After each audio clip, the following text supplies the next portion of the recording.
Good morning সবাইকে। সবাই কেমন আছো? আশা করি সবাই ভালো আছো। আবারও কিন্তু পাহাড়ে কিন্তু বন্যার পরিস্থিতি, আবারও কিছু কিছু জায়গায় কিন্তু ল্যান্ডস্লাইড হয়েছে। তো চলো সকাল থেকে তোমাদেরকে NH10-এর লম্বা লাইনটা দেখাই। লম্বা লাইন কেন বলছি, দেখতে পাচ্ছ রোড জ্যাম কেমন। তো কী কারণে রোড জ্যাম, কী জন্য রোড জ্যাম হয়েছে সেটা জানার জন্য অবশ্যই চ্যানেলটাকে সাবস্ক্রাইব করে পাশে থাকতে হবে, এবং যারা ফেসবুক পেজ থেকে দেখছো পেজটাকে ফলো করে দাও। তোমরা আমার চ্যানেলে প্রতিদিন ভিডিও দেখছো অথচ চ্যানেলটাকে সাবস্ক্রাইব করছো না বন্ধু। দেখতে পাচ্ছ NH10 কিন্তু লম্বা লাইন, সকাল থেকেই কিন্তু NH10 কিন্তু লম্বা লাইন। বিভিন্ন জায়গায় কিন্তু NH10-এ কিন্তু ল্যান্ডস্লাইড হয়েছে, ফলে কিন্তু রাস্তায় কিন্তু এখন প্রচুর জ্যাম। যারা শিলিগুড়ি থেকে বা NJP থেকে NH10 ধরে গ্যাংটকে আসবে তারা কিন্তু হাতে সময় নিয়ে আসবে, কারণ এখানে কিন্তু তোমাদেরকে আসতে গেলে প্রচুর হাতে সময় নিয়ে আসতে হবে, কারণ 3 থেকে 4 ঘন্টা করে রাস্তা এক্সট্রা লাগছে এবং বিভিন্ন জায়গায় ল্যান্ডস্লাইড। তুমি বারবার প্রতিটা পদক্ষেপে কিন্তু আস্তে আস্তে দাঁড়াবে। দেখতে পাচ্ছ এই রাস্তাটা কতটা জাম, প্রায় 1 কিলোমিটার জাম নিয়ে নিয়েছে। কী কারণে জাম নিয়েছে চলো তোমাদের সামনে গিয়ে দেখালে তোমরা বুঝতে পারবে। রাস্তার দু সাইডে ট্রাক থেকে আরম্ভ করে সমস্ত ভারী যানবাহন দাঁড় করানো আছে। তো চলো আর একটু এগিয়ে যাই, তোমাদেরকে নিজে দেখাই যে কী পরিস্থিতি। কেন বলছি হাতে তোমরা সময় নিয়ে NJP বা শিলিগুড়ি থেকে আসবে, বা যারা গ্যাংটক থেকে দার্জিলিং বা গ্যাংটক থেকে যারা কী বলবো ট্রেন ধরার জন্য NJP বা শিলিগুড়ি আসবে, তারাও হাতে কিন্তু সময় নিয়ে এসো। দেখতেছ দু সাইডে কিন্তু ট্রাক থেকে আরম্ভ করে সমস্ত কিছু কিন্তু দাঁড়িয়ে পড়েছে। দাঁড়িয়ে পড়ার একটাই কারণ, তোমরা দেখে বুঝতে পারবে লাইনটা কতটা লম্বা। আমি কতক্ষণ হেঁটে হেঁটে এগিয়ে আসছি, এখনও কিন্তু সামনে দেখতে পাইনি যে সামনে কত দূরের জামটা আছে। তো চলো তোমাদেরকে সেই একবারে জামের সামনের মুখে নিয়ে দেখাবো যে কী কারণে কিন্তু জাম হয়েছে। অলরেডি দেখতে পাচ্ছ পাহাড়ে কিন্তু বৃষ্টি শুরু হয়ে গেছে, মাঝখানে বৃষ্টি বন্ধ হয়েছিল, আবারও কিন্তু বৃষ্টি শুরু হয়ে গেছে। এই বৃষ্টির ফলে কিন্তু পাহাড়ে কিন্তু আবার বিভিন্ন জায়গায় কিন্তু ধস নামবে। পুজোর মরশুমে যদি বৃষ্টি হয় তাহলে কিন্তু আমি বলবো পুজোতে পাহাড় না আসাই ভালো, কারণ বৃষ্টির মধ্যে পাহাড় এলে তোমরা পাহাড় ভালো করে ঘুরতে পারবে না। ওয়েদার যদি ঠিক থাকে তবেই তোমরা পাহাড় এসো।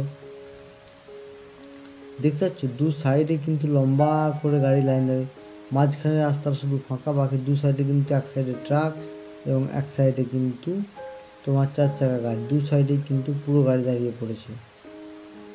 আর পর্যটকরা দেখতে অস্থির হয়ে সবাই কিন্তু বেরিয়ে পড়েছে, একের পর এক শুধু গাড়ি আর গাড়ি। সেই উৎপত্তির সামনে ঠিক আমরা চলে এসেছি, সামনে যাচ্ছে দেখতে পাচ্ছ আমার সামনে যাচ্ছে একটা JCB না কি হয়েছে, সামনে ল্যান্ডস্লাইড হয়েছে। এই ল্যান্ডস্লাইডটা সরাবে, তারপরে কিন্তু রাস্তা পরিষ্কার হবে, তারপরে কিন্তু গাড়ি চলাচল করবে। বুঝতে পারছো যে পাহাড়ের অবস্থা কেমন। তোমরা যারা পাহাড় আসবো ভাবছো বর্ষায়, পাহাড় কিন্তু বর্ষায় মোটেও সেফ নয়, কারণ এরকমভাবে যদি বৃষ্টি হতে থাকে তাহলে কিন্তু কী বলবো তোমাদেরকে, পাহাড়ে বিভিন্ন জায়গায় ধস নামবে এবং বিভিন্ন জায়গায় কিন্তু বসে যাবে। তো চলো দেখতে দেখতে আমরা কিন্তু অনেকটা এগিয়ে চলে এসেছি, বাট এখনও কিন্তু সেই জায়গাটা দেখতে পাইনি যেখানটায় ল্যান্ডস্লাইড হয়েছে। বুঝতে পারছো অবস্থাটা কি, কতটা দূর থেকে লাইন দিয়ে আসছে। তবে একটা জিনিস, এখন পাহাড়ে কিন্তু ল্যান্ডস্লাইডের সঙ্গে সঙ্গে কিন্তু পরিষ্কার করার জন্য গাড়ি চলে আসছে। প্রায় লাইনটা কিন্তু 1 কিলোমিটার, যে জামটা লেগেছে প্রায় 1 কিলোমিটার ওপরে। আর তোমরা ভালো করে জানো পাহাড়ের রাস্তা যেহেতু সরু, জাম লাগলে বা ওয়ান ওয়ে হলে কিন্তু প্রচুর সময় লাগে, তো সেই জন্যে কিন্তু এই সময়গুলো লাগছে। তো সিকিম বা দার্জিলিংয়ের এরকম আপডেট ভিডিও পাওয়ার জন্য অবশ্যই চ্যানেলটাকে সাবস্ক্রাইব করে পাশে থাকা বেল আইকনটাকে প্রেস করে দাও। আর সিকিমের কোন জায়গার ভিডিও তোমরা দেখতে চাচ্ছ প্লিজ কমেন্ট করে জানিও। আশা করি তোমাদেরকে আমি সেই সমস্ত জায়গার ভিডিও দেখাবো।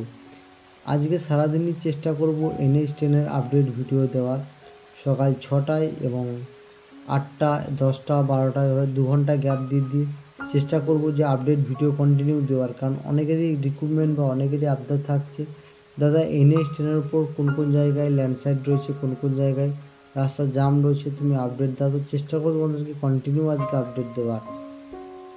দেখতে পাচ্ছ আমার আগে কিন্তু এখনও পর্যন্ত কিন্তু আমরা সেই জায়গায় এসে পৌঁছাইতে পারিনি যেখানটায় ল্যান্ডস্লাইড হয়েছে। মানে বুঝতে পারছো অবস্থা কতটা খারাপ, মানে কতটা দূর থেকে আমি পিছন থেকে হেঁটে আসছি তোমাদেরকে জাস্ট এটা দেখাবার জন্য যে ল্যান্ডস্লাইডটা কোথায় হয়েছে। ল্যান্ডস্লাইডটা হয়েছে কিন্তু আরও আগে। তো ল্যান্ডস্লাইড হওয়ার পর কিন্তু এই জেসিবি গাড়ি যাবে, এই গাড়ি কিন্তু ল্যান্ডস্লাইড সরাবে, তারপর কিন্তু এই রাস্তাটা কিন্তু ক্লিয়ার হবে। দেখতে পাচ্ছ রাস্তাটার অবস্থা, রাস্তার অবস্থা কিন্তু খুবই খারাপ। কারণ বুঝতে পারছো একেই তো সরু রাস্তা, তারপর আবার ল্যান্ডস্লাইড। এই ল্যান্ডস্লাইডের জন্য কিন্তু খুবই অবস্থা খারাপ। লম্বা যে সাইড দিয়ে গাড়ির পর গাড়ি, দেখতে পাচ্ছ পাহাড়ে গাড়ি প্রচুর গাড়ির সংখ্যা। আমরা কিন্তু অনেকটাই বুঝতে পারছি এখনো কিন্তু আমরা সেই ল্যান্ডস্লাইডটা কিন্তু দেখতে পাইনি। অ্যাকচুয়ালি সামনে কি হচ্ছে সেটা কিন্তু আমরা এখনো বুঝতে পারছি না। সবাই কিন্তু ল্যান্ডস্লাইড প্রায় বুঝতে পারছি কতটা হিটে আমি ঘুরে যারা প্রথম বুঝতে পারছি। আমি কিন্তু হেঁটে আসার পরেও কিন্তু এখনো সামনে জাম লেগেছে, আরো সামনে নিয়ে যায় স্পষ্ট করে দেখতে পাচ্ছি সামনে কি অবস্থা। সামনে ল্যান্ডস্লাইড, ল্যান্ডস্লাইডের জন্যই কিন্তু রাস্তায় এত জ্যাম। এখনও পর্যন্ত কিন্তু পিছনে জেসিবি গাড়িটা আসেনি, আমি হিসেবে চলে গেলাম। আর মানুষজন গাড়িগুলোকে ঠিকঠাকভাবে লাগাইনি, ফলে জেসিবি গাড়িটা পেরিয়ে আসা কিন্তু খুব কষ্টকর হচ্ছে। চলো তোমাদেরকে সামনে ল্যান্ডস্লাইডটা আগে দেখে নিয়ে আসি। বুঝেছো পাহাড়ে কিন্তু হঠাৎ জ্যাম হয়, ল্যান্ডস্লাইডের জন্য কিন্তু যে কোনো রাস্তা কিন্তু যে কোনো সময় বন্ধ হয়ে যাচ্ছে। নদী পাথর বড় পাথর पिकअपी কি অবস্থা দেখো। पिकअप हेर्नु नि कसरी हालेको कि चलाउनु उयो भएको कि के भएर चाहिँ भित्ता भित्ता हेर्नु नि बिचमै बजिरहेको छ पिकअप। দেখে বুঝতে পারছি যে কি অবস্থা। जस्तो अम्बो माइ गड ढुङ्गा हेर्नुहोस्, দেখো পাথর, দেখো পাথরের সাইজ দেখো। আর পাশে দেখতে পাচ্ছ তোমরা তিস্তা নদী। অবস্থা খুবই খারাপ এবং এর জন্য सफाइ सुरु भइसक्यो है। र तपाईँहरू है सिलगढीको बाटो जति मैले ड्राइभरहरूले सोधेँ खुलै छ अरे है। तपाईँहरू कताबाट आउनु? सिक्किमपट्टिबाट आउनुभएको? ए कालिम्पोङ हो। सिक्किमबाट आउने को छ तपाईँ? যারা सिक्किमपट्टि कोही छ? एनपी বা बाटो के छ उतापट्टि मल्लीपट्टिको? তাড়াতাড়ি প্রচুর পর্যটক কিন্তু ढिलो छ अरे है मल्लीपट्टि यही छ अरे। सिक्किम एरकम अपडेट भिडियो पाওয়ার জন্য यो देश लेखन चलिरहेको छ सम्पूर्णलाई यो सूचित गर्दै है एकछिन तपाईँहरूसँग बिदा हुन चाहन्छु। फेरि खुलेपछि फेरि अपडेट दिन्छु भन्दै ভিডিওটা ভালো লাগলে শেয়ার সাবস্ক্রাইব तपाईँहरूसँग बिदा हुन चाहन्छु। धन्यवाद।